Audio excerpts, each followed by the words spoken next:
Okay, so when you guys were starting out, was there anyone that doubted you guys? I'll tell you what, Matt, if you'd have asked me 2 days ago, I'd have said no, but... Yesterday, I told Mike that in the beginning, I had doubts. Oh, oh no. Drama. I mean, obviously to his face, I was nothing but supportive. I was like, whatever you want, honey, whatever I can do to help. But internally, I was like, am I going to be able to support us on my income alone? Like, I don't know about this. My husband's a drug dealer, a legal drug dealer. Yeah, No. but I'm really glad that you didn't know it at the time because I just really wanted to be supportive. That's a very supportive wife there. Listen, I couldn't have done it without you. Yeah. Welcome to Robertson Stash. Season 5 is brought to you by WNC CBD. Empowered by Puffco. All right, so what's up, everybody? Today we are sitting down with Mike and Meghan from WNC CBD. How you guys doing today? Doing great. Thanks for having us. Awesome, man. It's so great to have you guys here and finally meet in person. I'm sure our listeners are familiar with your brand. These, they see it on every intro, but we really appreciate you guys sponsoring the pod. We couldn't do it without you. So yeah, you guys made it all the way from North Carolina. How was your travels here? It was great. Yeah. No problems? Yeah. Easy, smooth sailing? Easy peasy. Awesome. Very cool. Well, I know we have a big announcement to get out of the way. Should we just do that now and tell everybody the big news? Yeah. So your listeners will be the first to hear this publicly because we've only told our staff so far, but we're rebranding the company. Awesome. So we are dropping the CBD from our name and just going to go by WNC. Cool. And it used to stand for Western North Carolina since that's where we're from, but now it'll stand for World Needs Cannabis. I love it. And that's such a true statement. You guys are going global now. We'll Doing our best. Maybe what about the universe needs cannabis? UNC. No, I love it. WNC, World Needs Cannabis. So that's great. Well, congratulations on that. Are you, so you got some new logos going down too? I kind of got a sneak peek of the one. Yep. I love it. New logo, new font, new pattern for our packaging. It'll take some time for our packaging to kind of transfer over. But, yeah. Are you guys starting it to like introduce the new packaging now already, or? We've got some designs in the works. Okay. So not quite, but hopefully soon. I think maybe by the time this podcast comes out, they'll be getting much closer. That's awesome. Well, big news. So yeah, let's see here. Why don't we start at the beginning? Because I want to hear your guys' story about how you created this business and became very successful at it. What was it about cannabis all those years ago that drew you to it?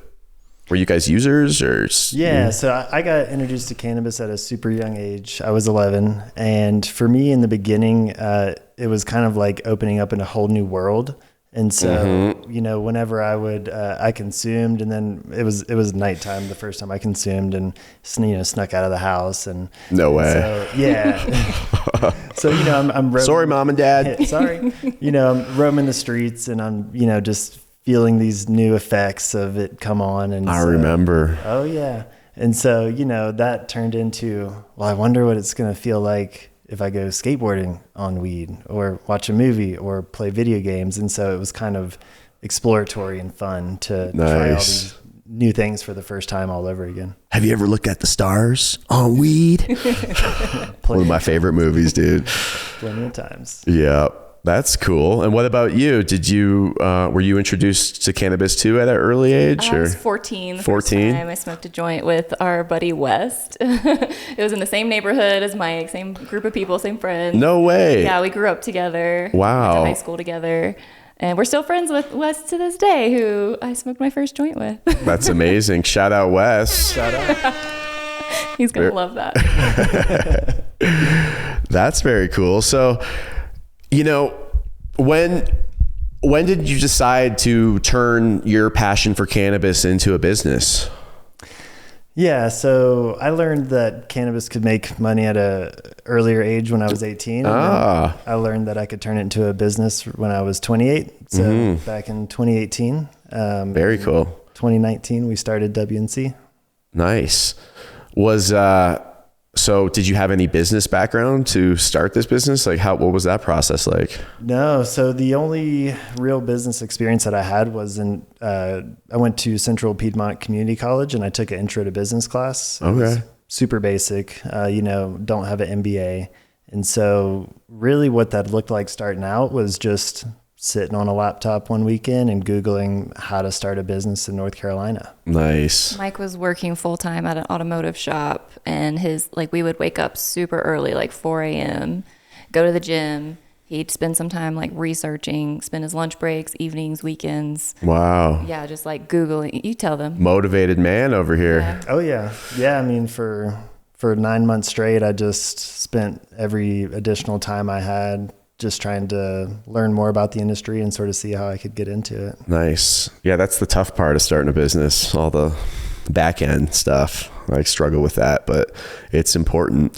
That's funny. I grew up working in a shop too. My dad had a Goodyear shop, and I was hanging out with all the mechanics back there and doing oil changes and stuff. I thought I might take it over one day, but then I found glass and all that. But that's cool. Were you doing basic mechanic stuff? Yeah. So I actually have a background in automotive. Oh, you do? Yep. Nice. I have a 2-year associates in automotive system technology. So I've worked on cars, built cars, managed an automotive facility, road service. I used to compete in the Pro-Am series of drifting, so I've raced No cars. way. Yeah. Really? Yep, I did that for a couple of years. It was a super expensive hobby. Damn. You burned through tires with that hobby, I guess. About $1,000 a weekend in tires. Is that right? Yeah. Holy moly. Crashing into walls and stuff. Yeah, that's pretty. That happens too. Is that very safe? Or Yeah, I mean, you got a roll cage in there and everything, cage, and helmet you wear. 5-point harness. Helmet. Okay. Oh wow. It's race car stuff. Oh yeah, had to have a fire extinguisher in it.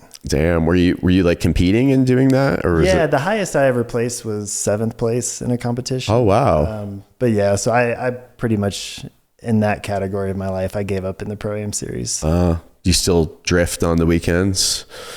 Sometimes. Not so much. I'm looking at him oh man, that's fun. I still think about it. What an adrenaline rush, I would imagine. I've never been in a drifting car, but it looks fun. Oh, they're super light. So I think the car that I drove at the time, it was a 95 Nissan 240SX. Oh, nice. Yeah, I mean, little tiny thing. Oh yeah, it was under a couple thousand pounds, and it had roughly 550 horsepower, and wow, ran on 113 VP race fuel, which smelled amazing. And did you ever go with them? Oh yeah. Drifting around? Oh yeah. Oh wow. I mean, so you wear the helmet too and everything? Damn, that must be fun. It was fun. Yeah, I took my mom drifting too. No way. Yeah. Oh dude. Maybe when I come out, you might have to, we'll go. If you still got the car, I'd love to. I don't have the race car, but I have some cars we could drift in. Oh, yeah? Oh, damn. Very cool. Well, that sounds fun to me. I like going fast in cars. Same. So can you tell us how you kind of started that business? So you looked at the back end of stuff and you got an LLC and saw how to become compliant, I guess. Yeah. So back in 2019, when we started the company, didn't know what I was doing. So really had to sit down and do a lot of research on how to start a company. What all do we need? We need to register with the Department of Revenue for sales, use, and tax. Mm-hmm.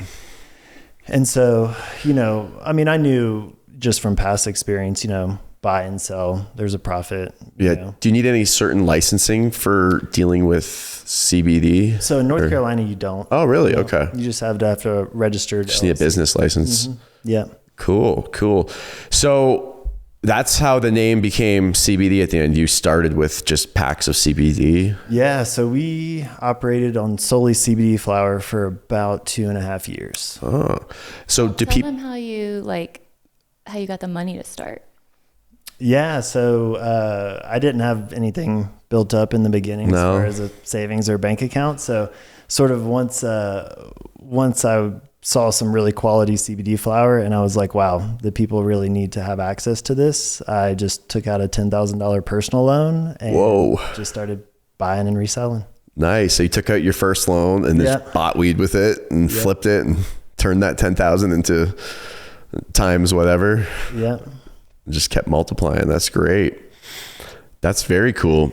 Yeah, but it took a long time to actually gain traction. So for the first 9 months of the company, I mean, it felt like I was just spinning my wheels and investing time. And I wasn't sure if it was actually going to end up going anywhere, to the degree of I actually mailed in dissolution papers for WNC CBD to shut down the LLC. Damn. Yeah, we were super close to never having a WNC CBD. Yeah. Were you still doing mechanic stuff when you were doing this? Okay. Yeah. So the next day I called and I was like, hey, I actually don't want to shut down the LLC. I want to keep it open. What made that decision for you?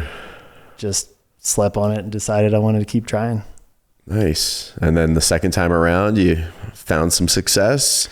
Yeah, I found some super quality product, met up with some people interested in buying it, and just started flipping packs of CBD in fall and December of 2019. Nice. Who was buying this? Were they reselling it too to their customers? Or? Yeah, because a lot of people that we wholesaled to was mainly just bulk flower. So they were either brick and mortar stores or distributors that were buying the pounds and then selling them to the brick and mortar stores. Oh, cool.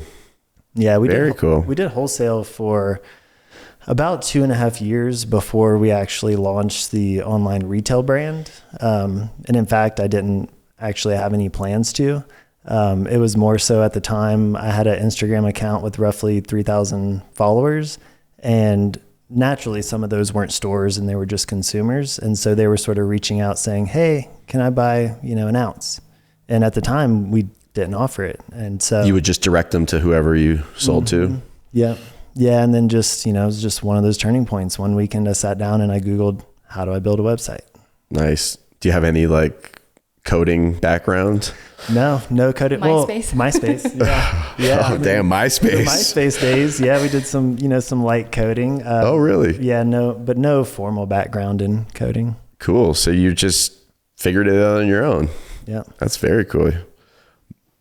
Nice. So you guys have been together for quite a while, right? And were you always in business together too? Or did you help start the company? I would say in the beginning, I was very much of the mindset, this is Mike's thing and this is his passion project. I'm just here to support and kind of help around the edges, because I had my own career and stuff. What were you doing? I was a mental health therapist. I'm licensed clinical mental health. Oh, awesome. Therapist. Yeah. So I had a private practice. And yeah, sometimes I joke because I used to work in a drug and alcohol rehab, and now I own a cannabis. Now you're slanging. That is pretty awesome. But I was kind of just helping out around the, I don't know if I needed to help him print labels or put boxes together, or in the beginning I was writing handwritten thank you notes to our customers. Wow, that's cool. Yeah, so I was like, hey, dear Jerry, thank you so much for ordering the strawberry cake. I hope you love it. WNC CBD.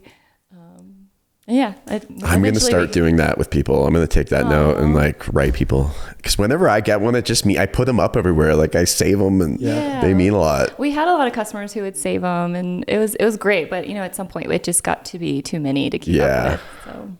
So, Very cool. You could do the auto pen. You ever heard that? What's the auto pen? I heard of it. I thought some people sign things with them, but I don't know. You can it's like a pen that just kind of writes notes for you, on an auto pen will sign things for you. Presidents use them. I don't know. All right, let's go. Okay, so what do you think were some of the biggest challenges getting this business off the ground? The biggest challenge for me was definitely getting started. Yeah. Just finding out, where I fit in, or it's coming from somebody who doesn't have a business background, just figuring out how to jumpstart it. So were there a lot of moves you made that you maybe pivoted and tried new things? When did you know it was finally working? Yeah. I tried selling topicals in the beginning, and at that point in time, I think there was a lot of saturation with sublinguals like CBD tincture, CBG tincture. And I don't think there was as wide of a demand for tinctures at the time as there is for smokable flower. And it was really when I got introduced to the super high quality indoor CBD flower that sort of reminded me of that High Times flower that I was getting back in the day. That sort of, clicked, and I was like, wow, the people need this. Very cool.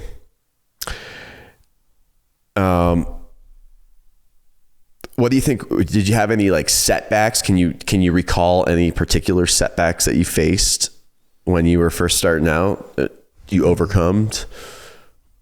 I can think of one. Actually, a few.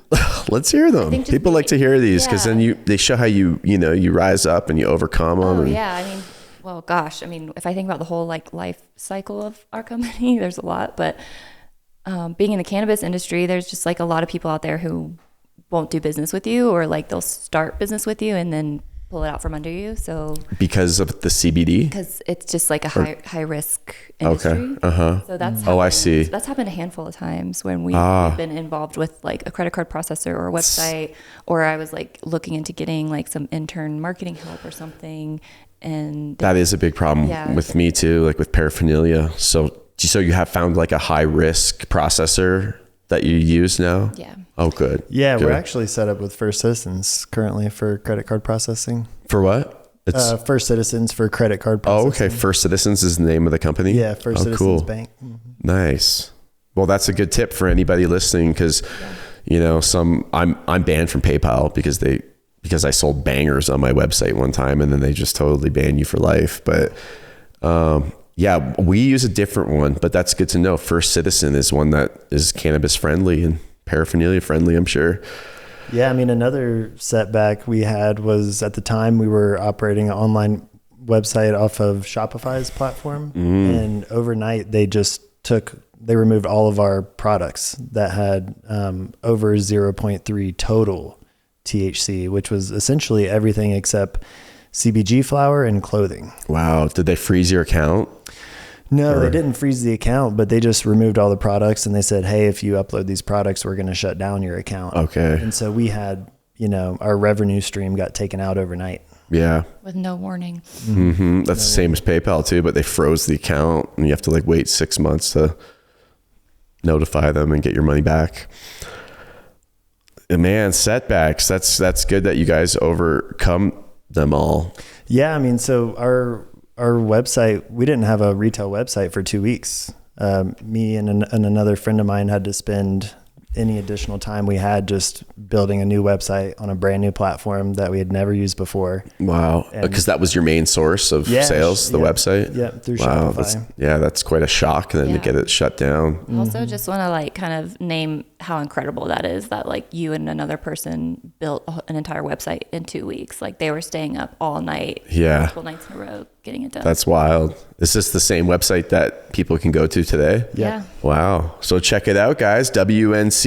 Is the website going to be changing now too? For now, it's still WNC-CBD.com. But even if you go to worldneedscannabis.com, it'll redirect you to our website. Oh, nice. So worldneedscannabis.com out there. Have a look. It does. World Needs Cannabis. So you had a little bit of coding background with that from MySpace? Yeah. Does that count? Does that count? That's pretty good that you accomplished that and it's running great. Is there, do you have to like maintain it at all? Because I know with our website, we have people that work on it, but there's always glitches and you have to get like another feature or like add-on thing to like, it's always like this new monthly payment I have to, like virus protection. That's one of the things, if anyone's listening who's like wants to get into e-commerce, something that I just had no idea about is that when you're shopping online and you have all these different elements of a website, like for example, if there's a chat feature, that's a different like app and that's a different cost. If you go to the search bar and you mistype something, but it still gives you what you want, that's a different app and that's a different cost. And it's like all these elements of a website, it costs so much money to just have like, and they're plugins, right? Or it's like they like, I know I need a new one every month, or like, oh, you need this new plugin because I'm getting emails, like all these spam emails. So you got to buy this new protection and it's never ending. But the joys of owning a business. That's very cool. So how, when you first started, it was just the two of you. Do you guys have a team of people working with you now? Or what's the...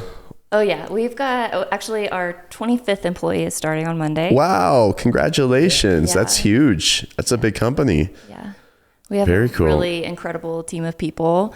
Nice. Shout out team. Yeah. Let's shout go. out our team. Yeah. Team, let's go. Oh my gosh. I think we have the best team in the world. Like, Oh man, that's great. They're amazing. They're incredible. Very cool. And something I'm always asking myself, I think I heard this in like another business podcast, was if you like looking at your staff, would you rehire them if you needed to? And I feel that way about our entire staff. If I had to rehire them, I would rehire every single one of them. Wow. They're awesome. They're amazing. Yeah, that's great. It's important to have a good team around you for sure. Yeah. Very cool. Yeah. Okay, so when you guys were starting out, was there anyone that doubted you guys? I'll tell you what, Matt, if you had asked me 2 days ago, I'd have said no, but Yesterday, I told Mike that in the beginning I had doubts. Oh, oh no. Drama. I mean, obviously to his face, I was nothing but supportive. I was like, whatever you want, honey, whatever I can do to help. But internally, I was like, am I going to be able to support us on my income alone? Like, I don't know about this. My husband's a drug dealer, a legal drug dealer. Yeah, No. but I'm really glad that you didn't know it at the time, because I just really wanted to be supportive. That's a very supportive wife there. listen, I couldn't have done it without her. Yeah. Thanks, honey. Very cool. So you obviously proved her wrong then, right? It's a very successful business to the date. Yeah, I didn't know there was anything to prove, but indeed. Yeah, I guess you didn't really know. You're like, oh man. So if you could do it all over again, would you do anything differently when you were starting out? Cut any corner, streamline any processes? Yeah, I mean, if I could do it all over again, I would have started sooner. So 2018 is when the Farm Bill was written, and technically we could have been operating and selling THCA flower since 2018. Oh. We really didn't get into pioneering that until roughly 22. And so, I would say that hiring Rod Kite as our attorney and paying him to look into the legalities around selling THCA flower. Oh yeah. So does he keep you guys up to date with the laws and stuff? Yep, he does. He also has a newsletter, and I also wholesale to stores nationwide. And so I'm constantly talking with stores and what laws are changing in their state. And so they're also keeping me up to date. Do they change like constantly or? Oh yeah. Just about every quarter. Really? Yeah. Different states fighting a battle or laws are changing. So what's the status today with how many states it's legal in? Do you know, or? I don't know off the top of my head. I know North Carolina is the best state to be in currently. Oh, is it? Yeah. Really? Why is that? It's got the least amount of regulations surrounding THCA flower. Okay. And currently we're sort of just self-regulating. So we're already using child-proof packaging. We have age verification on our website. And so we're sort of trying to set that standard and that framework for how businesses should operate within this industry. This episode is brought to you by WNC CBD, a family-owned company based out of Asheville, North Carolina, committed to quality, transparency, and community. All of their products are third-party lab tested to ensure purity and consistency, so you know exactly what you're getting. No shortcuts, no surprises. They're proudly partnered with the Last Prisoner Project, supporting criminal justice reform and helping release people incarcerated for non-violent cannabis offenses. WNC CBD also gives back through their Carolina Comeback, with 100% of proceeds going towards helping North Carolina rebuild from Hurricane Helene. They have discounts for veterans and over 18,000 five-star reviews. It's clear their customers feel the love too. If you're looking for quality and a mission that matters, go to WNC-CBD.com and put in code STASH25 for 25% off of your order. So like I heard that Texas was about to ban it. Did you hear about that? There was like the governor on there and he was, but that just got squashed, right? Yeah. So are we safe for a little bit right now? Yeah. What's the current status? So Texas is safe as far as THCA flower goes. I know they just got rid of vapes September 1st. Oh, really? Mm-hmm. Yeah. Oh, okay. So no more vapes in Texas. Wow. Interesting. I better bring mine with me when I go there. There you go. So you guys are good in North Carolina for a while then. There's no foreseeable future of it ending anytime soon? Our current governor is like pro keeping it around, and he just wants to implement some regulations, but the regulations he's proposing we're already doing and really prepared for, so that'd be kind of best case scenario. Why do you think they are so strict with the regulations for it? And they push alcohol everywhere, the government over the United States, you know, it's marketed to younger generations for sure. I mean, I always hear kind of the argument that like it's about the children and like protecting kids from getting it. But honestly, I kind of feel like that's a little bit of fear mongering, because all the business owners we know like are respectable people. Nobody's like intentionally trying to market to kids or using packaging that looks like it should be for kids. Like I feel like everybody we know at least is like trying to uphold high standards, even though we don't technically have to. So I don't know. Do you think it's a cash grab with the government, or like why do they want to? Yeah. Are you asking like why is marijuana and cannabis like more criminalized than alcohol? Yeah. I mean, this might be controversial. Let's hear it. We love the juicy stuff. I mean, honestly, I think it has to do with racism. I think a lot of like, there's a narrative and an image out there. Like if a lot of people think of like a person who's drinking alcohol, they have an image that comes to mind. And if they're thinking like about somebody who is smoking weed, even though white people and people of color use cannabis at equal amounts, like I think there's still a little bit of a narrative out there that contributes to that and like starts to fuel into, you know, incarceration rates. And I could really go on and on a soapbox. I don't know if we want to spend all our time on Well, that, speaking of incarceration, you guys are a part of the Last Prisoner Project, right? Yeah, I don't know if I'd say we're a part of it, but we like kind donate to it. Yeah, like we are really passionate about what they do. So they are all about cannabis policy reform, and they do that through legal intervention, like getting people access to pro bono attorneys, getting cases dismissed.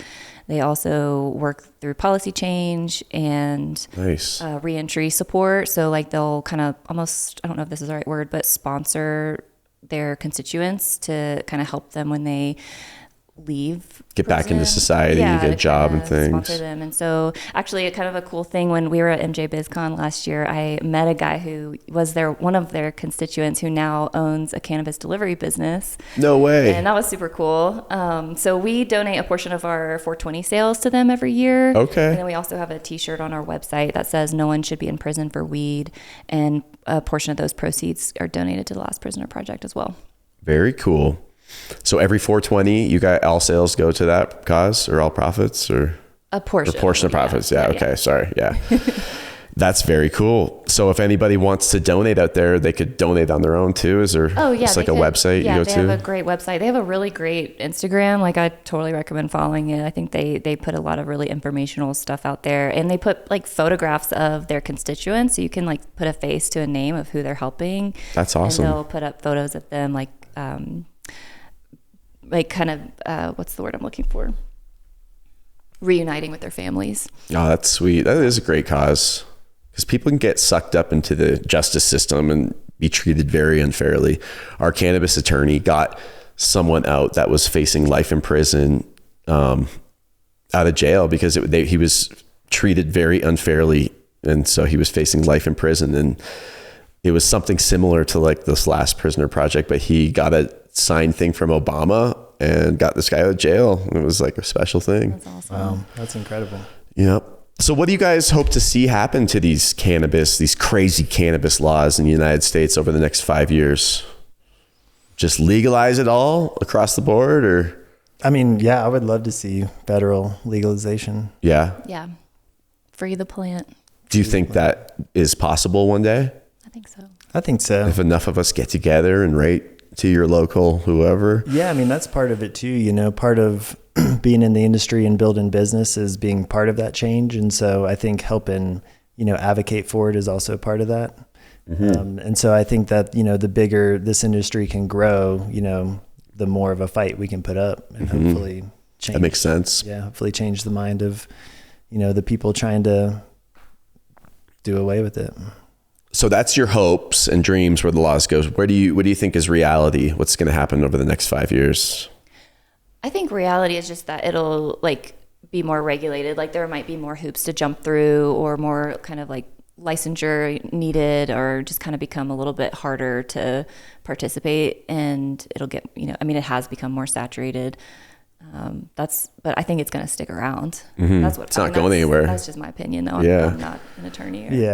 I feel like the cat's out of the bag. Everyone knows how great the plant is. Yeah. I mean, more, companies are getting on board. There's also companies that operate in the marijuana space that are now creating hemp companies to be able to operate in the THCA space, Nice. So that's very telling. That's also the same industry that's fighting, the hemp, the growth of the hemp industry, because hemp sales outgrew the marijuana sales. Oh, really? Overall in America? Is that right? Yeah. There's so many medical benefits to it. Like it shrinks cancer cells in mice and probably in humans, like Rick Simpson oil, you put that on it. RSO oil.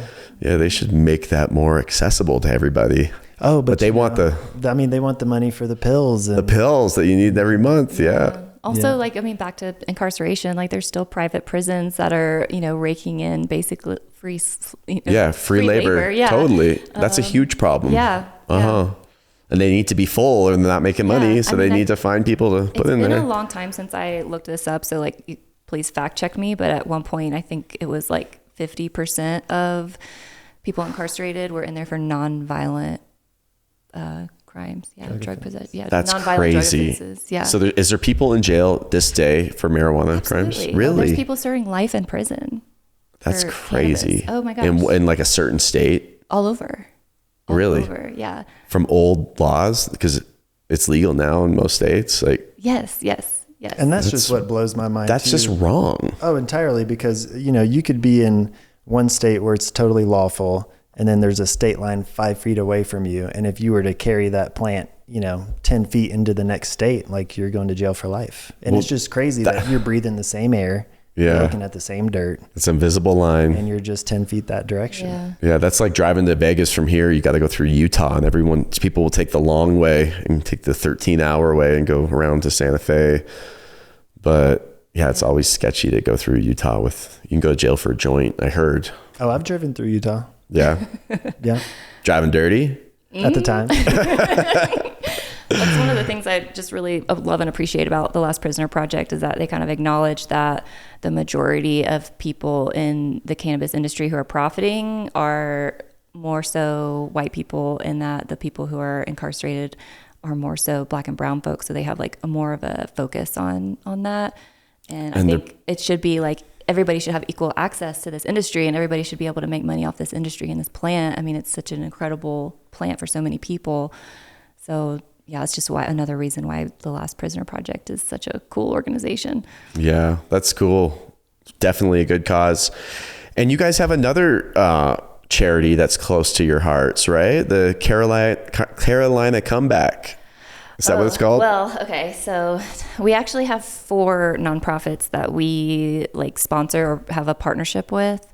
So there's the Last Prisoner Project, Building Bridges, which is local to Asheville, Food Connections, which is local to Asheville. They're super cool. They basically partner with a bunch of different restaurants and hotels and hospital and get leftover food and make meals and have a food truck and go give out free meals to people, no questions asked. So they're addressing both food insecurity and food waste.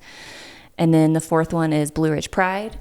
And the Carolina Comeback is actually a fundraising project that is raising money for relief from Hurricane Helene. So I don't know. You want me to kind of share? Yeah, if people can. Yeah, well, please do, because that was a huge hurricane that really disrupted everybody over that way, wiped out the whole town. Yeah, so I can tell the whole story from beginning to the Carolina Comeback strain. Although I feel like I probably should give a little trigger warning. Is it too soon for? No, it's almost coming up on a year. Oh, is it? Okay. That, I know, even thinking about, sometimes I still get a little teared up. So if folks back home are listening, they might appreciate a little trigger warning. But so it's been almost a year. And I think what's important for people to understand about why Hurricane Helene was such a big deal for Western North Carolina that you'd have to understand like the geography of Western North Carolina. So we're, I think, about maybe just under 300 miles from the closest coast. Okay. And I want to say it's like 11 or 1,200 feet above sea level. Okay. So like hurricanes are not something any of us have ever had to worry about. Yeah. And we're in the mountains. Oftentimes in the mountains, roads are built like along the rivers and the valleys. And we were already having a storm happening before the hurricane. So we had like 2 days of rain, just completely saturated the ground. So when Hurricane Helene came up through Western North Carolina, that storm that was coming like this way, and Hurricane Helene kind of like came up this way, they kind of like met, and it almost like paused Helene right over Western North Carolina, and it just like wrung it out like a wet rag. Wow. So we got 6 months worth of rain in 24 hours. That's crazy. So it wasn't even so much, well, I mean, a lot of it was the hurricane and the wind damage and the trees, you know, being ripped out. But the flooding was just like nothing this area had ever seen. And people have been calling it a 1,000-year flood.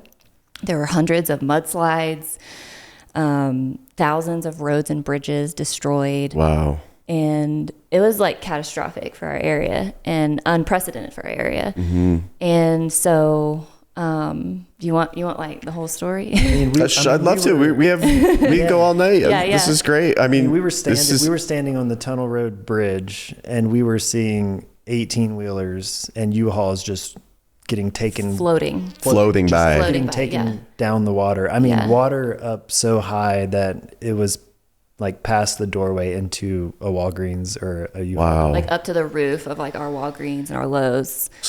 And are they still standing right now? Those Walgreens and Lowe's, did they recover and renovate? Lowe's has recovered. Walgreens is still like boarded up and kind of destroyed. Ole Guacamole, one of our favorite Mexican restaurants, is absolutely destroyed. So there's some things have bounced back. Some things are still like just decimated. And we really didn't even realize how bad it was. I mean, we woke up that morning and I was supposed to fly to San Antonio and it was raining, you know, and I was just like, I wonder if I should cancel my flight. I don't know if I should. And by the time I even decided to, I couldn't even load the app because our cell service was gone. Power went out, water was out. Wow. And when it stopped raining, Mike and I were like, let's go like venture out and see what's going on. So we tried to like navigate our way around town, but there were, I mean, literally every like 20 feet, there's trees down, power lines down. Like it was like an apocalypse scene. And we got up on that bridge and saw that water, just like insane amount of water in all these trucks just floating, you know, shipping containers floating. And we actually got service in that spot, and we got a hold of our buddy, and you know, because we were like, we just didn't know, like, is everyone okay? Like, yeah, we just really didn't know what was going on. And he told us, this was just like a significant moment for me, and that's why I'm sharing it. But he told us that like he was trying to leave his neighborhood, and he saw a body, and that was the moment that it like hit. That I was like, oh, this is really bad. Wow. Like, this is not just flooding. This is really bad. Yeah. So we are trying to like maneuver around town and check on our business. And luckily our building where we operate out of, you know, the power was out, water was out, all of that, but there was only a little bit of water intrusion in one room. Like it wasn't bad at all compared to some other places. Because there were some areas that just were gone. I mean, like the art district, right? Was that the art district they call 42. it? Yeah, level 42 mountain glassworks exactly. and stuff. They got a lot of glass people, glass blowers, a ton of art studios. It's still gone. I mean, it still just looks like that part of town just wiped out. Yeah, right? And then like the rural areas around too, they're just like got way worse than Asheville. I mean, Chimney Rock it was just like razed to the ground. Like there's just no structures there after this happened. And just from the rushing water, just wiped everything out. Wow. Yeah. That's crazy. Yeah. I need to take a second to like regroup us. Yeah. I mean, there's even like lots where there was a building and there's not a building any longer. I mean, there's even no remnants of a building. Like there's not a single brick left. Wow. With the roads too, I'm sure. It chewed out parts of the roads. There was roads that were impassable. There was, people that couldn't leave their neighborhoods because there were so many trees blocking their exit. Hopefully they had a chainsaw, if not, they were hoping their neighbor did. Mm-hmm. Yeah. You guys all came together after? Oh my gosh. Yeah, that was like the biggest thing. Like our neighborhood, just everybody was helping each other. Like it was just people out on the streets, like cutting down trees, sharing food, cooking for each other. Like that's awesome. That was like the biggest lesson that I've learned from this is like the best way to prepare for a disaster is build a community, like know your neighbors and like, just because when that happens, it doesn't matter who you voted for. It doesn't matter. None of that matters anymore. It matters like survival. Like how are we getting water? How are we getting food? What are we going to do in an emergency? Your priorities definitely. Yeah. Get your priorities straight in that situation. Real, yeah, definitely. And so Mike and I pretty much immediately, I think we stayed one more night, but then the next morning we got our Sprinter van, loaded up the dogs and started making our way to Charlotte. Because we also were like, what are we going to do with the business? Well, we also didn't know, because we heard little bits and pieces through the radio, and there was a lot of misinformation getting put out. Do you mean like a hand radio, a car radio? Oh, like an AM/FM station? That's how you were getting your information? Yes. Yep. And there was misinformation like, a dam broke and then let loose, and somebody called in later and was like, hey, that actually didn't happen. So it was kind of scary too, because we didn't know like who to listen to or what to trust. And we did get information that like 40 going east to Charlotte was gone. Like you couldn't go east, you couldn't go west, you couldn't go north. And so thankfully there was really only one commercial in and out route to Asheville, and that was 26 south. And so did you guys dip out? Did you? Well, yes and no. As soon as we got to Charlotte and had cell service, we shut down the website because we just didn't know, does anyone else know what's happening here? Oh. So we shut down the website and put up a banner for our customers to be like, this is what's happening. Thank goodness our customer service rep at the time, Amanda, shout out Amanda. She was such a blessing during that time. And we're still friends to this day. She's a really close friend. She evacuated to Charlotte and basically emailed all of our customers with open orders because there was about 300 to tell them what was happening. That's got to be causing extra stress too. Yeah, because we're we can't even get back to them and communicate. And we had open wholesale orders. So basically we loaded up the Sprinter van in Charlotte with gas, water, food, baby supplies, anything we could think of, medicine. And we just started muling supplies back and forth between Charlotte and Asheville and just basically providing direct aid to people and making sure our neighbors were taken care of, our employees were taken care of. We were, making it's incredible. Making personal stops at, employees' homes, make sure they had water, generator, gas, whatever they needed, making sure they were alive. Amazing. Just making sure everybody was okay. And also we had these open wholesale orders and we were trying to figure out how do we get our needs met? How do we help get our community's needs met? And also how do we get our business operational? So we went to our building, Mike and I and two of our friends, Trevor and Sean, and put on headlamps and tried to package wholesale orders in the dark. Headlamps? Yeah. No way. Yeah, we tried. It was hard. We did it. We successfully shipped out some wholesale orders. Yeah, we gathered everything and prepped it, and then we took the boxes all the way back to Charlotte and then sealed them up and took them to the... That's some dedication right there.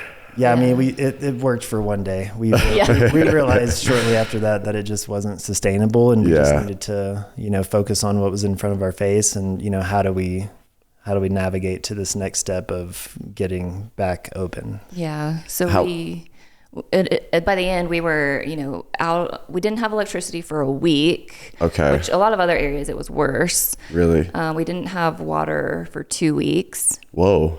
So that's one of those things you take for granted, I think, because you don't realize how much water you use until you don't have it. Think about how do you wash your hands? How do you brush your teeth? You can't flush a toilet. You can't shower. It was rough. But luckily, our building at work was on a well. So once we got power, we had water. Oh, wow. So, and our employees kind of just came back as they were ready. And a lot of them were ready, they were just I need to get this off my mind. I need to work. And they wanted to make money. And luckily, you know, we actually were able to pay our staff throughout the whole week of being operational. So that's awesome. Yeah, we're really proud of that for sure. Did you want to say? Oh, I was just going to add, you know, it's like in all this chaos, you know, I think people were just ready to get back to some form of normalcy and I can see that. And yeah, so instead of just dwelling on it at home, what am I going to do? Gosh, yeah, feeling helpless. It looks like a third world country. I mean, that's crazy. It's entirely wrecked. And at least at our place at work, like, because we had a well, they could flush the toilet, they could charge their phones, like they, you know. I mean, we also have a washer dryer there, so they could wash clothes. That's awesome that you guys could provide that. Yeah. And we also so even though our work building kind of got back up and operational pretty quickly.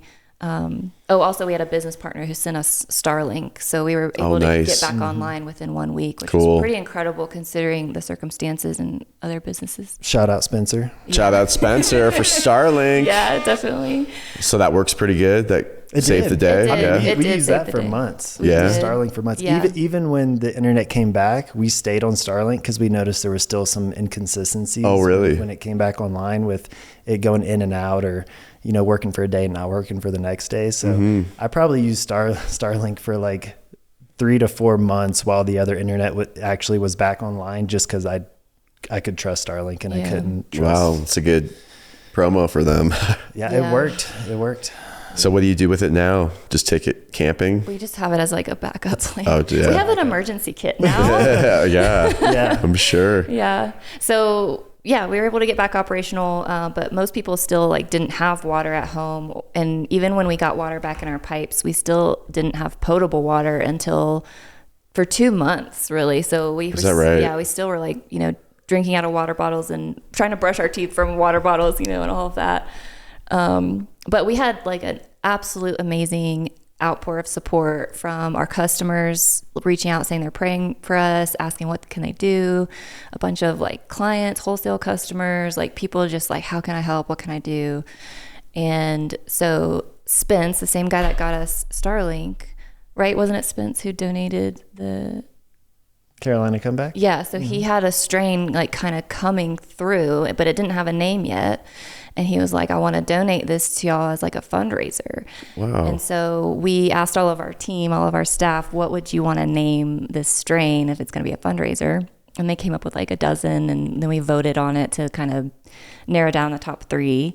And so then we took it to Instagram and said, out of these top 3, what would you vote for? So our customers actually picked the final Carolina Comeback That's a great strain. name. Yeah. So we still have it on the website. I really want to sell out so we can donate the most amount of money. Let's go, guys. You can use code STASH25 and get some on there too. Yeah. So in 2024, we donated the proceeds to the Community Housing Coalition of Madison County. And we chose them because, they're all about like rebuilding houses and things like that. But also because we knew Asheville would get the most resources, and the communities around Asheville really got hit worse. And so we wanted to kind of like, support. Spread it out. Yeah, exactly. That's awesome. That we were able to raise, did I already say this? $18,000 in 2024 from this strain. And we're just waiting to sell out. For the 2025 proceeds, we've dedicated to Swatanoa, which was another town right outside Asheville that got hit really hard. So that's the story of the Carolina Comeback. That's awesome. Very cool. Great cause too. I'm really proud I just made it through that without crying. I almost did too. That's such a tragic story, and like that devastation is just terrible. I mean, it's even hard to talk about and explain the gravity of the situation without seeing it for yourself. Yeah, because you can't really trust what you see on the media. But I heard it was bad. Karma was talking about it too, and it's just all over. So it's almost been a year. Yeah, shout out Karma. Rainbows. Well, that's cool. So it's almost been a year. Do you remember when? September 27th. Oh, September 27th. Okay. Yeah. So it's coming up. Isn't that the day before your daughter's birthday? Almost. Yeah. Right around then. Yeah. I remember when Hurricane Matthew came to town, I was actually like, my nickname was Hurricane Matthew. Those were the drinking days. And that hurricane actually looked like a skull on the weather map. And so people made t-shirts out of it. Like the big, radar thing, it turned into a skull for a minute and people like captured it. And wow. You can check that out. Maybe we'll put some B-roll up, but hurricanes, terrible thing. And I think they're getting worse and worse. And with all this cloud seeding and weather modifications, and do you think that has something to do with this more strong weather? Yeah. Also, I didn't know this until we went through it, but when an area has been severely flooded, it now becomes a higher risk for wildfires. So just within months of the hurricane, Western North Carolina was also experiencing like kind of increased wildfire. Yeah, really? Yeah. I mean, we also like had a close call. Yeah, the mulch yard next door to our facility caught on fire. No way. Yeah. Mulch, that's pretty flammable. Oh yeah. Well, they had a machine and hydraulic line busted, and then it just caught fire, and it was burning for over a week. Whoa, well, that's a huge fire. And that was right next door to you guys? Literally next property next door. That's crazy. Yeah. So that was scary. That was a stressful week. Yeah. Oh, I mean, Meg and I were on the way to DC when we found out, and we were getting text messages and pictures of what appeared to be our lot on fire. And then, videos of fire trucks filling our parking lot, creating, water storage to put this fire out next door. Damn, that's gotta be stressful, especially when you're leaving. It's like, did I leave the iron on? That's even way worse. My building's on fire. Yeah, I got a few extra white hairs. Yeah, I can imagine. Yeah, so if we could go like, I don't know, a year without any natural disasters, that would be great. Really grateful. Yeah. Is there any predictions for the storm season this year? Is it? I don't know, but I can tell you everybody that I know is like on edge. Yeah. Like just the weather changing, it getting cooler. It's about that time of year. Like if the electricity like stutters a little bit, everybody's like, Oh no. Yeah. That's a traumatic situation for sure. Crazy. Yeah. I'll tell you, we got a generator now. Yeah. Yeah, that's a good thing to have. More prepared. Yeah, I mean, I would say Asheville or the infrastructure is not prepared. Like it's still delicate.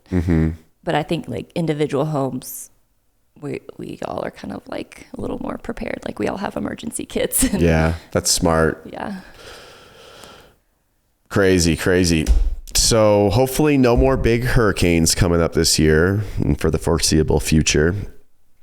You think you guys are going to stay in North Carolina for a while? I hope so. You like it honestly, there? like I love Appalachia.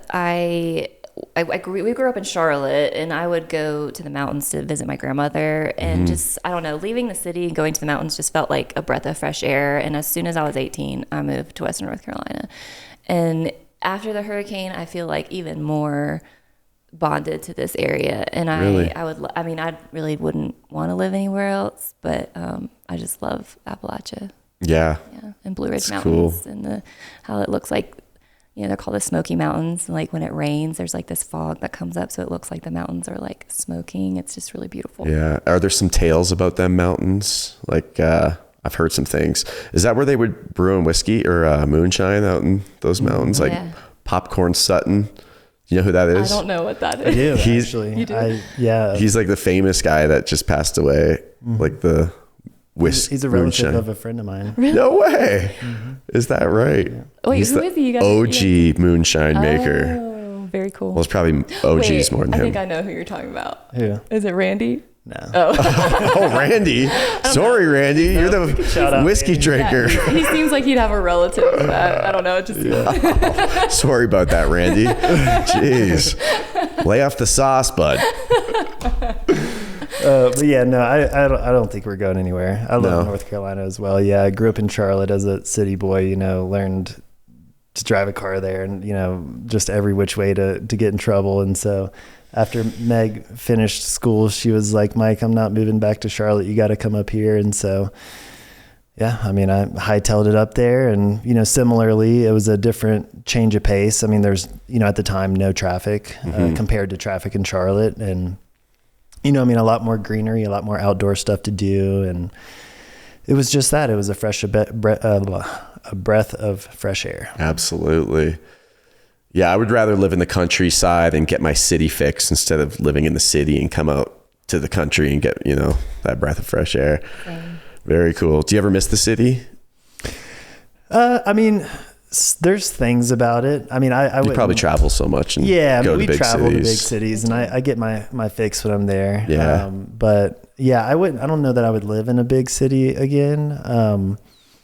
You know, the things that I would say I miss about it is growing up, I was big in the car scene. You know, I competed in the Pro-Am series of drifting, but also, you know, had a nice car at the time, and we would go out to car meets and, you know, a little street racing. All the tracks are kind of like in the city? No. Oh. All the tracks are the highways. Oh, okay. Nice. So those are the car scene is really the Have you ever been pulled over? Oh yeah, high speed. I got a spontaneous racing ticket. What does that mean? I've never even heard that. Yeah. Is that worse than reckless driving? No, I don't think so. Reckless. I thought it was BS when they gave me the charge, but yeah, apparently just, you know, me and somebody else, we were going down the road, and you know when you're side by side with the car, and they're kind of like looking at you, and then they downshift, and then they just kind of nudge forward, and it's and then, you know, and one of the things you can do in the racing world is like honk 1, 2, and then on the third honk, like go. Oh. And so that happened, and I was, you know, racing with them down the street, and then we slowed down, and, you know, a couple lights later, I see this cop pass me, and then he busts a U-turn and pulls me over. Oh, no way. Do you think someone like radioed him? I kind of think so, because at the time, it kind of seemed like there was nobody around. I think he might have been on like a side street and like just must have saw us going, shoo, shoo. Oh yeah. And then like caught up. Yeah, radioed down to somebody, because there was nobody on the road. Oh yeah. Damn, dude. So if you're going fast with someone beside you, it's like a racing. You could get a ticket. I just got pulled over with my daughter the other day, and I was he said I could give you a reckless driving ticket because I was 25 over the speed limit, and because it dropped down 10, and he like lowered it to 19 or something, and it was just a ticket. But some dude went by and honks his horn, and he goes, "Fuck you, Jeffco." And me and my daughter, we all just look at him drive by, and the cop's like, "Okay, that was weird." I was like, "Yes, that was so awesome." I'm just thinking Goldie. I'm like, "Yeah." She's in the back. That's awesome. No, I love everybody, but it was funny. So what do you think sets WNC apart from other THC brands? Yeah, I mean, I can speak to our quality. I mean, I got into cannabis, exposed to cannabis at a young age with just really high quality flower. Mm-hmm. And I mean, I'm talking about, you know, the quality of flower that you would imagine in a magazine. You know, you get it and it just looks so good, and you're kind of just wanting to stare at it and admire it, and it would actually be like a disservice to break it down and smoke it because it looks so good. Yeah. And so, you know, I didn't get it into cannabis in the beginning for the money. I just got into it to explore all these new flavors and then share them with my friends. And it was exciting at watching them light up like, oh my gosh, this stuff is amazing. And so, yeah, I mean, I just carried that into the practices for the business today. And I would just say quality all the way around, you know, from our products to, you know, our team that QCs the product that's coming in to, you know, our customer service, and, you know, just every little detail from, you know, making sure the label's on correctly, making sure the seal's on, you know, right. Mm-hmm.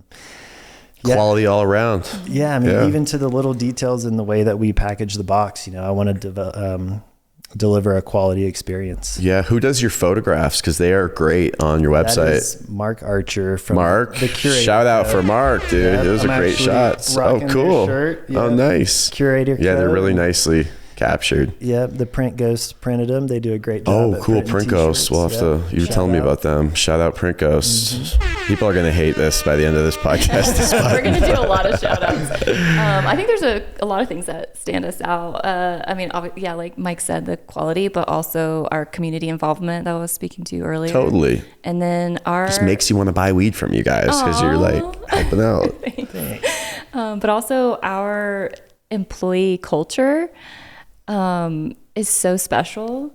We do an anonymous survey every month, and our team like answers a few questions, and like they rate their happiness at work, and we got 100% happiness in 5 months in a row. Wow. And like people are always surprised when they come visit our facility how happy our employees seem. and they actually like to come to work, and we all get along. Like, things feel so good in there, and they're just such an incredible team, and it just feels so special. Like, I don't think I've ever worked in a place where it's this kind of culture. It's fun to come to work. Yeah, I mean, that's important. Happy employees goes a long way. We have really cool benefits, and we pay people well, and yeah, we just like to treat them. They work hard, they hustle, and we'll get them pizza, get them coffee, throw a party, whatever, and it's just really fun. It's a big family. It's great. Yeah, work hard, play hard.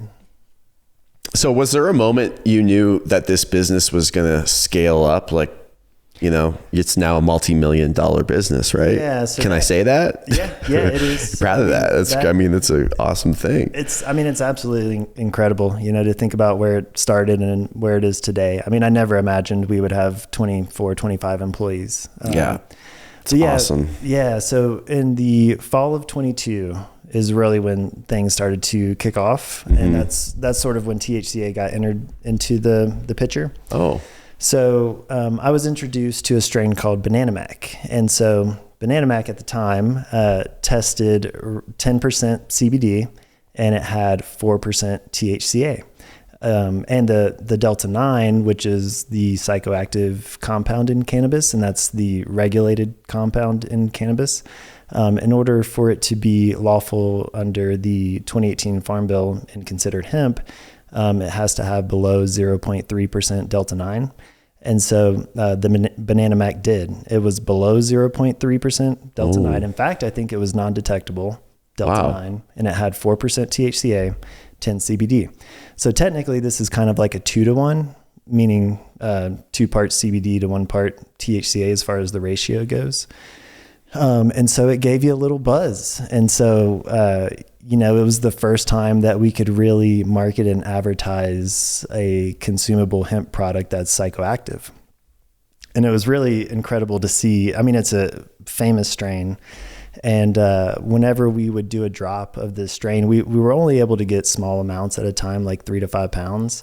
But whenever we dropped it on our website and let our customer base know, we would have over 400 visitors on the website, like within seconds. Wow. And the strain would sell out within minutes. That's awesome. In Bordeaux, right? Yeah. Bordeaux came next. So is that a strain? That is another strain. Yeah. But what was really crazy is not only did it sell out, Shopify's platform couldn't keep up with the rate in which people were placing orders, and it actually oversold every time.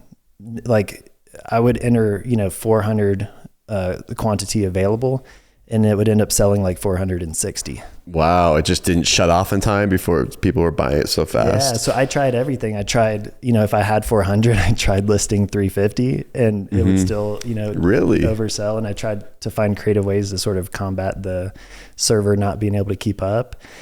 But ultimately, I just had to call the farmer and be like, hey, I did a thing and my website oversold. I need a little bit more. Sorry, bud. Probably not too disappointed.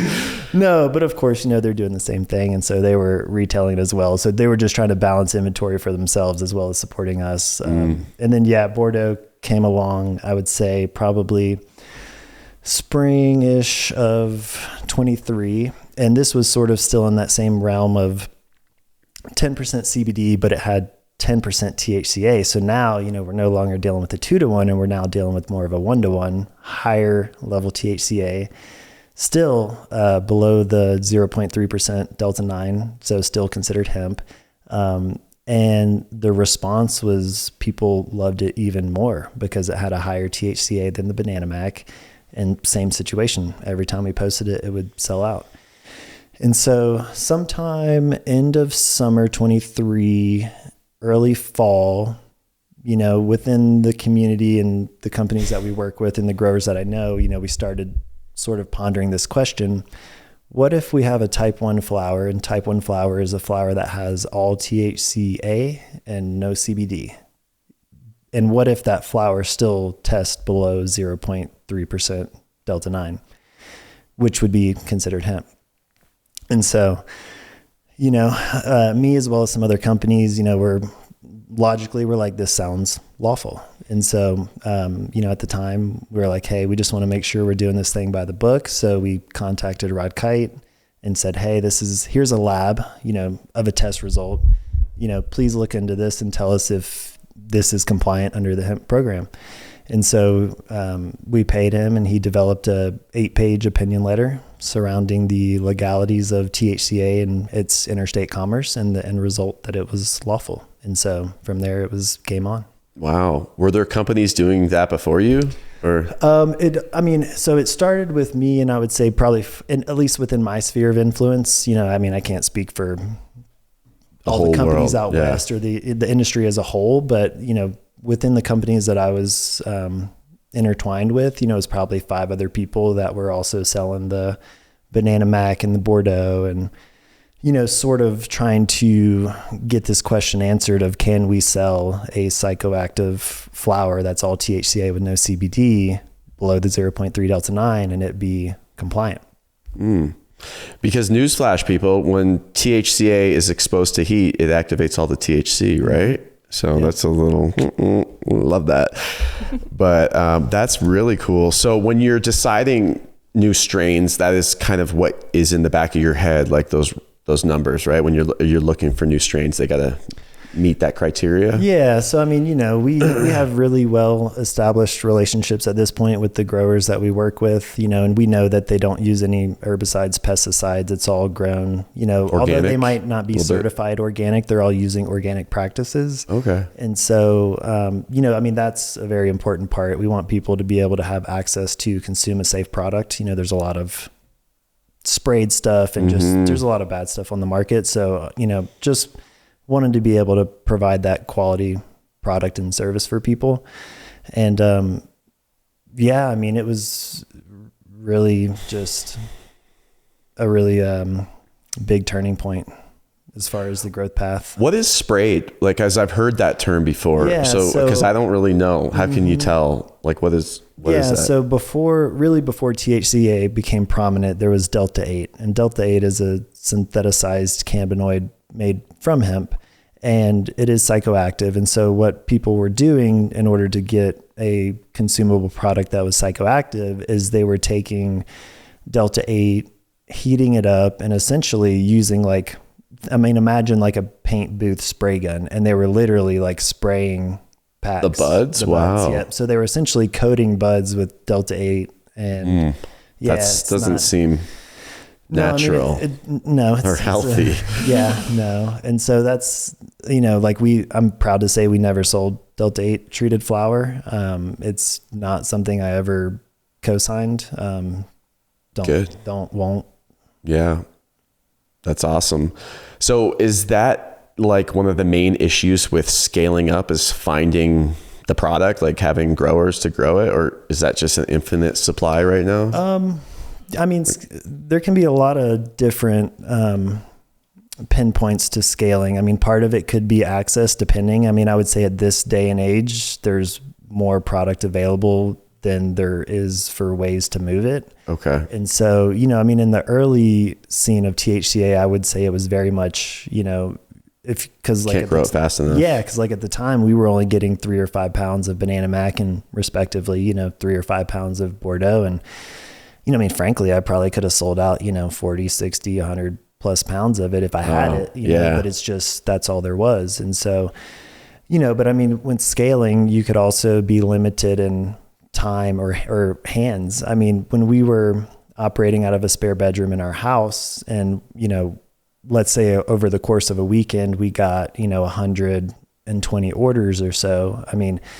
That's me on a Monday spending 8 hours, just packaging orders by myself, not doing anything, trying to remember to drink water and take a lunch break and just keep up. And so, sure, access to products could prevent scaling. You don't have enough people to help you, that could prevent scaling.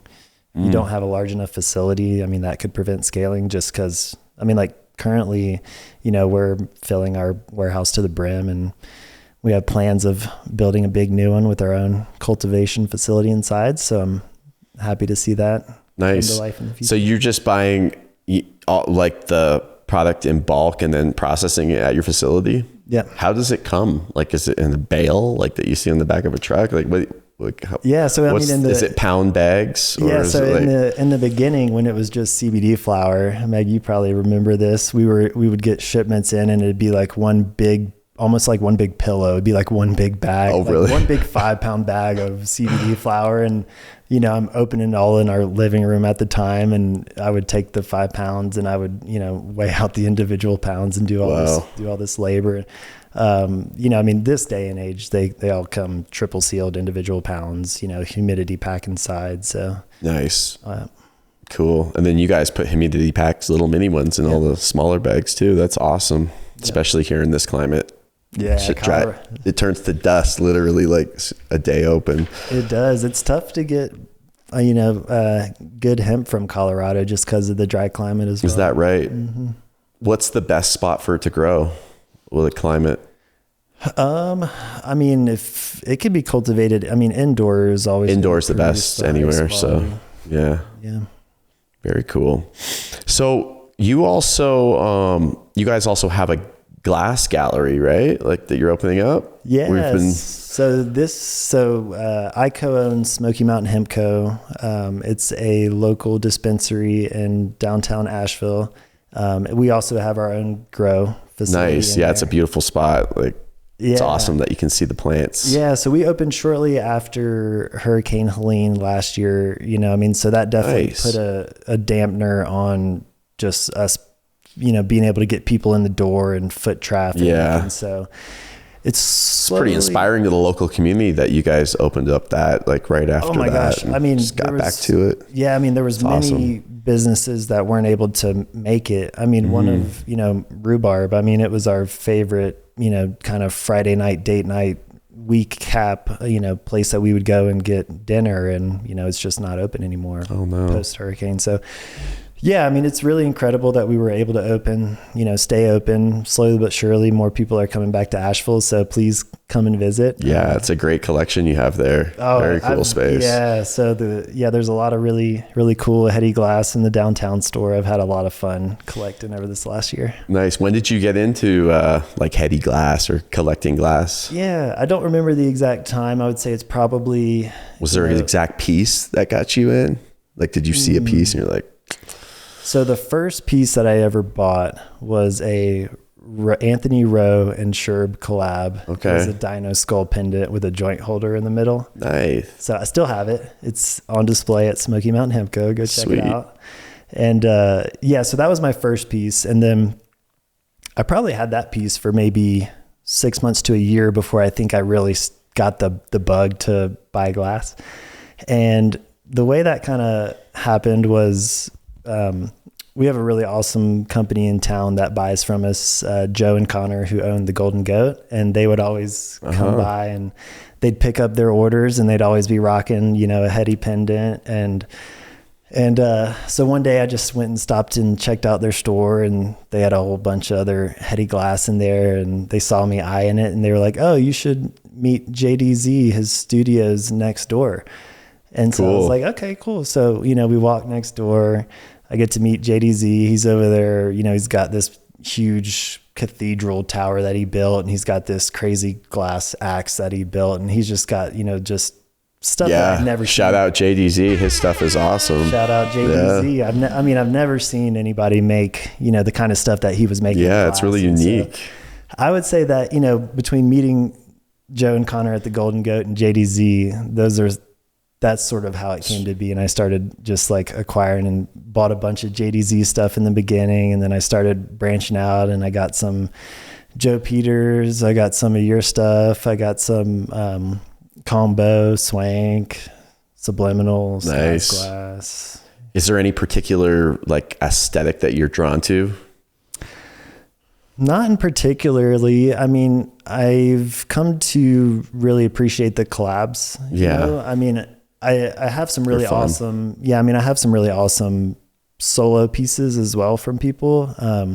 But I think the one thing that I really appreciate about glass is, you know, with it all being handmade, they're all just unique. Especially the collabs too. I mean, because I mean, they're all one of a kind, but you know, for it to be a collab and it's one of a kind, it's like you're in your studio and somebody's coming from wherever, halfway across the world, to spend time in your studio and then make something. You know, how often is that going to happen? Yeah, true. You're capturing that moment.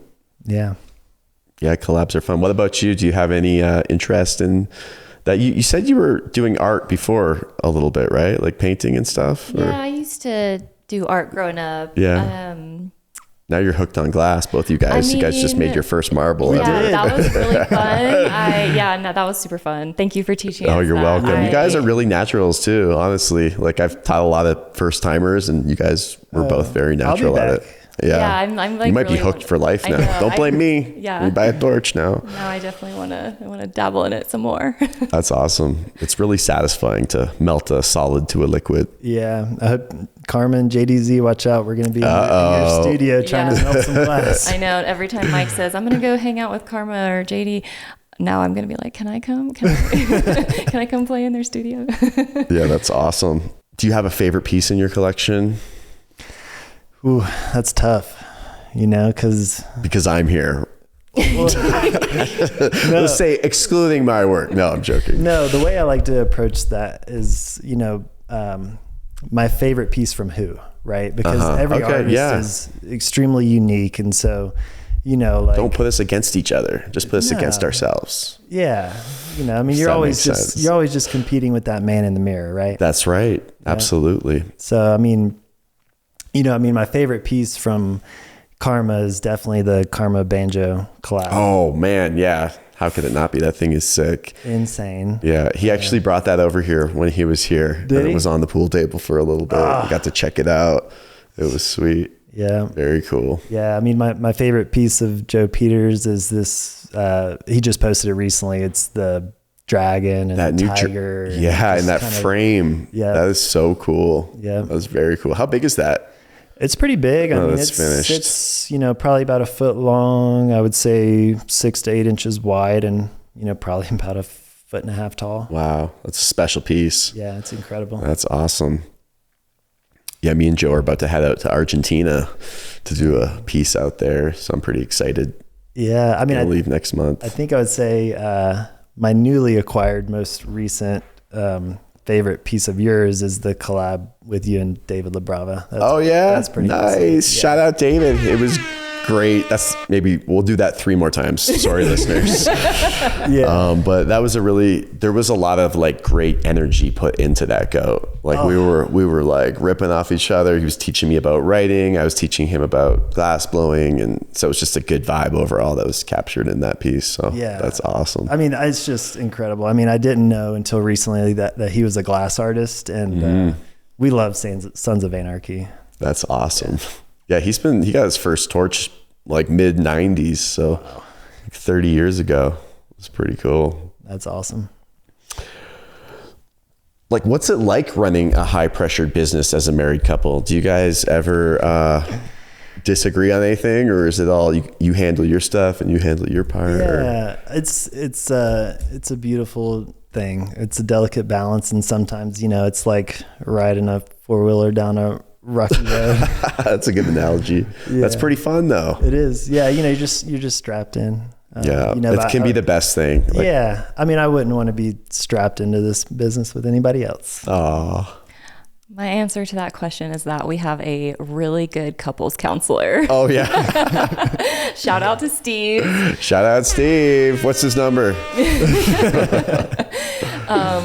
But yeah, I have no shame in sharing that we're in couples counseling because it's been such a great experience and we have a really great counselor. And, you know, we've known each other since we were like 13, 14 years old. And through this experience, being in counseling together, like we're still learning things about each other. And it's just really cool because definitely being in the business together, we don't agree on everything. We butt heads sometimes. It causes friction. But ultimately, we're on the same team and we have the same goals. And I feel like, yeah, it's just, I don't know. I just really credit Steve to so much because I feel like ultimately, like our partnership is deep and it's rooted in a very deep love, and we're making it work. Yeah, no, going to counseling, you learn tools to communicate better, and you know, it's a great thing to do. I've done that as well. Yeah. Yeah, I mean, if you're in it for the long term, it's a good way to learn how to get along better. Yeah, I mean, I recommend it. Yeah, definitely. It's good to check in every once in a while with that stuff. And don't worry, folks, we're not going to have one of those commercials. Every podcast these days has one of those better health. Yeah. Oh, we just gave them a plug. Damn it. Do you guys like have some boundaries between your personal life and your work life? We are trying, Matt. We're trying. Yeah, that's tough. It is hard. I think it's easy to bring work home with you, I guess. 100%, especially because we both are very driven, ambitious people, and we're both workhorses.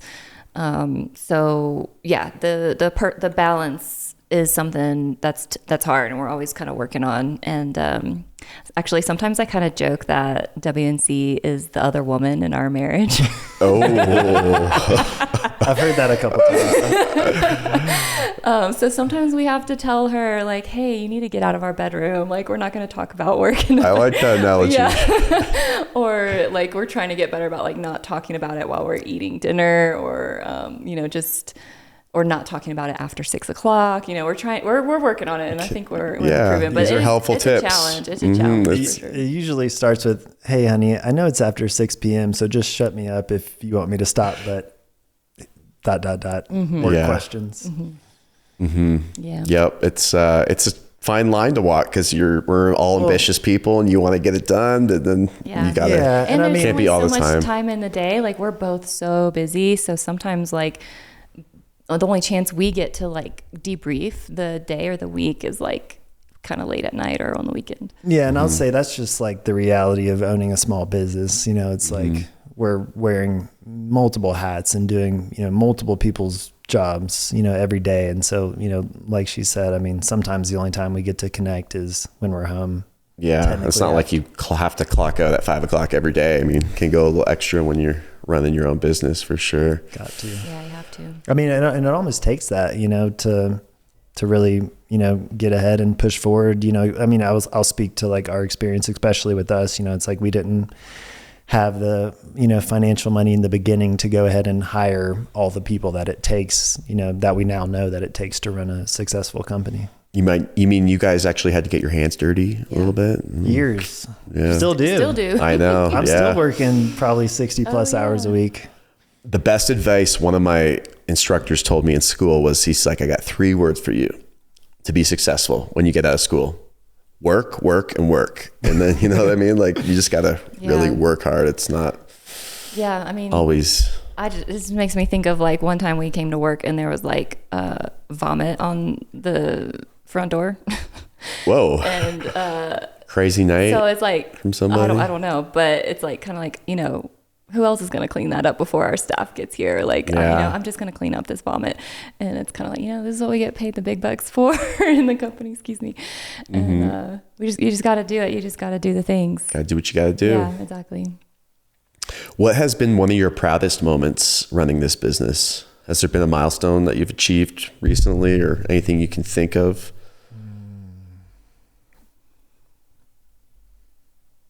So many things I can think of. I mean, I'm just really proud of our staff. I'm really proud of the community involvement, the donations we're able to make. I don't know. Every time we bring our staff together for like a appreciation party, or the day I got to announce that we're bringing on like health benefits. Like, that's gotta feel good. That was like the best day ever. Like, that's huge. It was just something I worked really hard to find the right fit and to be able to share it with the team. And then people were like crying and hugging. Like, It was just such a big deal. It's actually making my eyes water right now for some reason, but that's really nice to do. I could just imagine how happy they would be, but they're pretty loyal to like work with you without it, and then you guys reward them with that. It's awesome. What's the number one piece of advice you would give to a young entrepreneur trying to start their own business? I would just tell them to brace themselves. It's not going to be easy. It's possible that's going to take a lot longer than they expect it, as far as going from, thought to creation. And I would just advise them to, get involved in the industry and their community and just network with people, you know, as many people as they can to just try to gain a better understanding of the industry and what its needs are. And yeah, work hard. Don't give up. Keep trying. I mean, don't give up. Yeah. That's a good piece of advice. Yeah. I mean, you know, it's just like my story, you know, and I mean, I actually sent in the papers to dissolve the company. And then the next day I was like, you know, actually I'm not ready to give up on this thing. And so, that's the difference of it being around or, you know, or not existing is just making that decision every day to keep trying. That's great. Yeah. Keep on pushing. You never know when it's going to happen for you, really. Yeah. I mean, just got to keep trying. Just got to keep moving. You know, if somebody tells you no, I mean, go ask somebody else. Yeah, totally. Once you have that mindset, nothing can stop you, really. Mm-hmm. What do you guys want WNC's legacy to be? Would like WNC to be known for obviously the quality products, but sort of setting the standard of how a company can, you know, not only offer quality products and a quality service, but, you know, stand for something more than that in the sense of, you know, getting involved in their communities or nonprofits and, you know, using the platform for a greater good. Well, I think you're definitely on your way or headed there for sure. That's great what you guys do. All the charities that you guys give back to, that's such an awesome thing. Yeah, it's a great feeling. Very cool. I also wanted to ask you guys, what's the best piece of advice someone has given you? I guess this isn't advice directly from a person, more so a phrase that I've just heard around is that there's a little bit of good in the worst of us, a little bit of bad in the best of us, but a little bit of both in the most of us.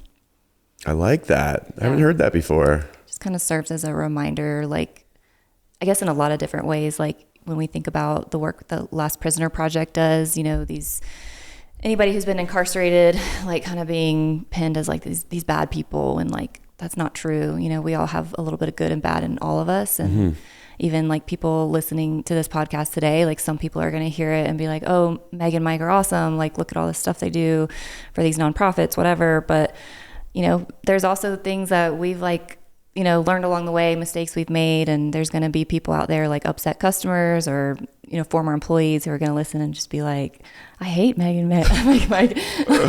So just kind of like, you guys are human. Yeah. Nobody's perfect. I guess that's like why I love that phrase so much, is just kind of remembering like, I love that. Nobody is all bad or all good. Cause I think our culture really like, you know, people just are so quick to like call somebody a narcissist or call somebody, like put people on a pedestal. And it's like, you know, we're all just human and we all like, you know, have our flaws. We're all perfectly flawed. Yeah. Yeah. For me, it's also, I would say just kind of not a piece of advice, but a saying, and it's make hay while the sun's shining. It's a Southern phrase. Yeah. And so it's kind of like almost like you know, like a seize the day in a way. Okay. Yeah. And so, you know, seize the day. You can't the make South hay, version. You can't make hay in the rain, you know, you just like make hay while the I didn't know that. No, I thought they needed water. Like no rain would be bad for hay, I thought. When you're harvesting hay, like harvest as much as you can while the sun's shining. Yeah, it's not a good nighttime job. Yeah, make hay while the sun's shining. I haven't heard that one, but I get that. I like it. There's a lot of good Southern expressions.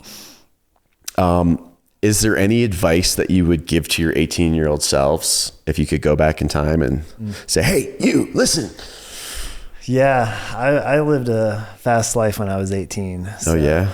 Yeah. I mean, from driving cars fast to just, you know. Oh, literally fast. Literally fast, and just doing a lot of things and just, you know, always just bouncing from one job or one, you know, party to the next. And so, you know, if I had to tell my 18-year-old self anything, I would tell my 18-year-old self to slow down, enjoy the little things. Life is, you know, too short. So smell the roses. Yeah. Smell the roses. You know, we all, you know, have things we want to do in life and places we want to go and things we want to accomplish. And, you know, I mean, we'll get there, but I think it's really important to enjoy the journey along the way.